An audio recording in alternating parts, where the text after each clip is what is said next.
Hi, welcome to my channel. ఏం కూర చేద్దామా అని ఫ్రిడ్జ్ ఓపెన్ చేస్తే ఇదిగో ఈ క్యాబేజ్ కనిపించింది. ఈ క్యాబేజ్తో ఏం చేయాలబ్బా అని చూస్తే చట్నీ చేద్దామని నిర్ణయించుకున్నాం. సరే, క్యాబేజ్ చట్నీ చేద్దాం. క్యాబేజ్ చట్నీ కావాల్సిన టమాటా, మిర్చి, తెల్లగడ్డలు. మొదట కడాయి పెట్టేసుకొని కొంచెం నూనె వేసేసుకొని కొంచెం జీలకర్ర, కొంచెం మెంతులు, లసన్, పచ్చిమిర్చి అనుకోండి. క్యాబేజ్ పెద్దది కదా, మరి పచ్చిమిర్చి బాగా వేగ లోపల క్యాబేజ్ ఇలా కట్ చేసుకోండి. తీసేసుకుందాం. ఇప్పుడు ఇదే కడాయిలో కొంచెం నూనె పోసుకొని దీంట్లో వేసేసుకుందాం. కొంచెం ఉప్పు, పసుపు, కట్ చేసుకున్న టమాటాలు కానీ దీంట్లో వేసేసి మూత పెట్టేసి దీంట్లోనే చింతపండు కానీ వేసేసుకోండి. చూసారా, దగ్గరకు వచ్చేసింది, బాగా ఉడికిపోయింది. ఇప్పుడు గ్యాస్ బంద్ చేద్దాం. ఇప్పుడు దీన్ని చల్లారనిద్దాం. ఇదంతా బాగా చల్లారిపోయింది.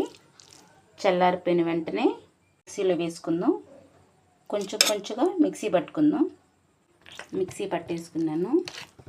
మిక్సీ వేసేటప్పుడు నీళ్ళు పోయాల్సిన అవసరం లేదు, కొత్తగా రుబ్బాల్సిన అవసరం లేదు. చెప్పిన ఇది రోట్లో అయితే ఇంకా చాలా బాగుంటుంది, కానీ మనకు ఆ రోల్ లేదు కాబట్టి మిక్సీలో వేసేసిన. ఇప్పుడు తడక కొంచెం నూనె పోసుకొని, నూనె కాలిన తర్వాత కొంచెం ఆవాలు, ఎండుమిర్చి, ఉప్పు, కొంచెం ఇంగువ ఇది తీసుకొచ్చి చట్నీలో వేద్దాం. లాస్ట్లో కట్ చేసిన ఉల్లిపాయలు. Cabbage chutney ready. ఇప్పుడు ప్లేట్లో కొంచెం అన్నం పెట్టుకొని